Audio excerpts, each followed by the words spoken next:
Hello friends, welcome to study hub channel. आज हम class 12th math exercise 1.1 का question number 1 का part 4 देखेंगे। सॉल्व करते हैं। आइए इसको स्टेप बाय स्टेप सॉल्व करते हैं। हमें दिया हुआ है डिटरमाइन करना है हमें रिफ्लेक्सिव, सिमेट्रिक एंड ट्रांजिटिव को। जैसे हम लोग को प्रीवियस वीडियो में किए हुए थे वैसे ही इसको भी करना है। दिया हुआ है हमें relation R in the set Z of all integers. Integer को डिनोट हम लोग जेड से करते हैं। और यहाँ पर देखेंगे R goes to x y such that x minus y is an integer. Integer पता होगा आपको क्या होता है।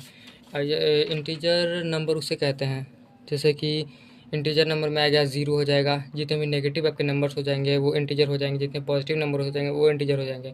फ्रैक्शनल वैल्यू नहीं होगा इंटीजर। आज ये जो कंडीशन दिया गया है इसके और इसी अगर जो कंडीशन दिया गया है इसके ज़रिए हम अपना रिलेशन निकालते हैं।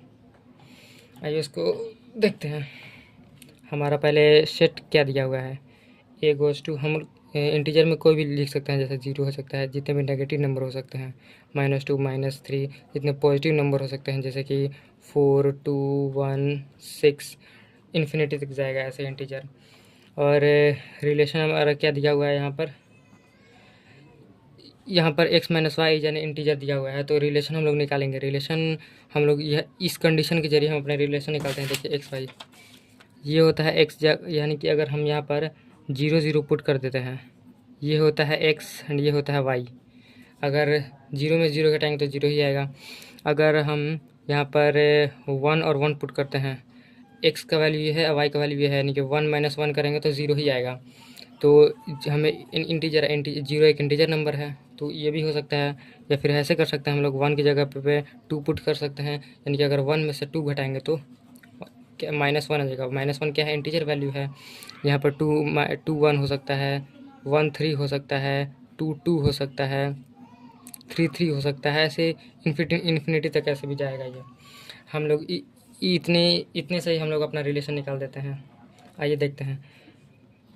हम पहले देखते हैं रिफ्लेक्सिव। इसका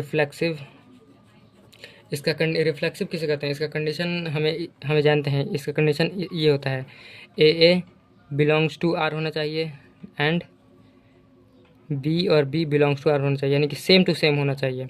जैसे कि हम इस रिफ्लेक्सिव करने के लिए हमें क्या क्या चाहिए, जैसे हमें चाहिए 1 और 1, ये बिलोंग्स टू आर होना चाहिए एंड, या फिर 2 2 होना चाहिए बिलोंग्स टू आर, 3 3 होना चाहिए बिलोंग्स टू आर। वैसे ही तो 1 1 और 2 2 क्या हमारे रिलेशन की कंडीशन में है। हम लोग देखेंगे 1 1 और 2 2 रिलेशन की कंडीशन में है। 3 3 भी पुट कर सकते हैं, तो इसको सीधा ऐसे लिख देंगे, so this is a reflexive relation. Second देखते हैं सिमेट्रिक है कि नहीं। सिमेट्रिक का कंडीशन आपको पता होगा। सिमेट्रिक कंडीशन ऐसे होता है, A1 और A2 बिलोंग्स A1 A2, इसका एक उल्टा होता है, ये है A2 A1 होना चाहिए। ये अगर इस कंडीशन में है अगर हमारा रिलेशन तो ये सिमेट्रिक होगा। आइए देखते हैं हम लोग है कि नहीं। कोई भी हम लोग नंबर उठा लेते हैं अपने रिलेशन में। जैसे हम लोग ने उठा लिया 1 2 उठा लिए, जैसे कि A1 हम लोग मान लिए 1 और A2 मान लिए 2, 1 2 हम लोग ने उठाया। अब इसका 2 1 क्या होगा, इसका उल्टा कर देंगे, यानी कि 2 और 1 ये बिलोंग्स टू, अगर आर हमारे रिलेशन में है तो ये सिमेट्रिक है। हम लोग देखेंगे हमारे रिलेशन में ये हमने उठाया था, तो ये क्या कंडीशन में हमारे रिलेशन में है, तो हाँ ये भी है। यानी कि ऐसे भी देख सकते हैं हम लोग, अगर 2 में से 1 घटाएंगे इस कंडीशन के जरिए तो क्या आएगा, 1 आएगा, और 1 एक इंटीजर वैल्यू है। सो ये भी रिलेशन में बिलोंग्स टू रिलेशन करता है, तो इसको भी लिख देंगे, so this is a symmetric relation. Third part देखते हैं इसका। थर्ड पार्ट है ट्रांजिटिव।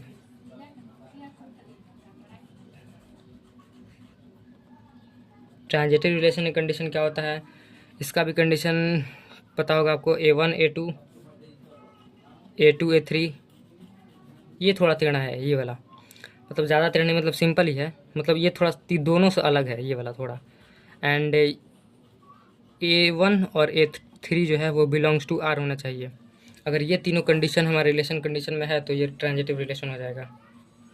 आइए देखते हैं हम लोग जिस तरीके से सिमेट्रिक में कोई रिलेशन उठाते हैं इस तरीके से हम लोग कोई एक रिलेशन उठा लेते हैं। जैसे कि हम लोग ने उठा लिया नंबर 1 3 उठा लिया हम लोगों ने। A1 हम लोग मान लिया 1 3।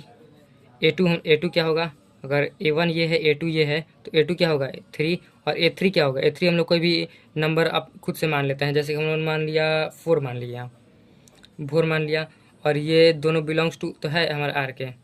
एंड लास्ट वाला क्या होना चाहिए, अगर ये A1 है एंड ये A2 है, ये A2 है एंड ये A3 है, तो अब लास्ट वाला क्या होना चाहिए, A1 और A3 सेम होना चाहिए। A1 क्या है हमारा 1 है और A3 क्या है हमारा 4 है। अगर ये बिलोंग्स टू आर करेगा तो हमारा ट्रांजिटिव रिलेशन कहलाएगा। तो 1 और 4 हमारे रिलेशन कंडीशन में है कि नहीं, तो यहाँ पर तो हम लोग नहीं है, लेकिन अगर 1 4 देखेंगे तो हो जाएगा कि नहीं हो जाएगा। देखिए यहाँ पर देखते हैं, अगर ये हो गया x एंड ये हो गया y, यानी कि 1 - 4 करेंगे तो क्या आएगा -3। -3 क्या है, -3 एक इंटीजर वैल्यू है। सो दिस ये हो सकता है ये बिलोंग्स टू आर होगा, ये सही है, बिलोंग्स टू आर होगा, तो इसको भी लिख देंगे। So this is also a transitive relation. Solve हो गया। इस तरीके से अगर आपको ये क्वेश्चन समझने में कोई प्रॉब्लम हुआ है तो आप इस वीडियो को दोबारा देख सकते हैं, या फिर अगर कोई प्रॉब्लम है तो कमेंट में बता सकते हैं, हम इसका जवाब दे देंगे। Thank you for watching this video.